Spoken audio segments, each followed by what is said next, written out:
Daily. Taste the Daily.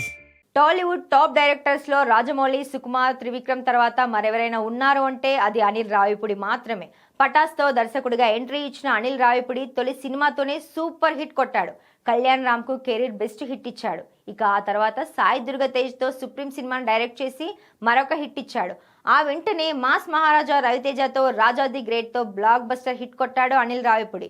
ఇక మహేష్ బాబుతో సరిలేరు నీకెవరు, victory Venkatesh తో F2, F3తో వరుస ఫ్లాప్స్ లో ఉన్న వెంకీకి కంబ్యాక్ హిట్ ఇచ్చాడు.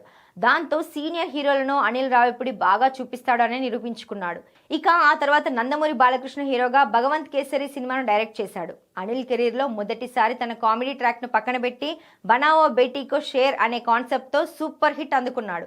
ఈ సినిమా హిట్ తో మెసేజ్ ఓరియంటెడ్ సినిమాలు కూడా అనిల్ బాగా డీల్ చేయగలడు అని నిరూపించుకున్నాడు. అలాగే ఈ సినిమాతో ఏకంగా జాతీయ బెస్ట్ ఫిల్మ్ గా భగవంత్ కేసరి సినిమాకు అవార్డు అందుకున్నాడు.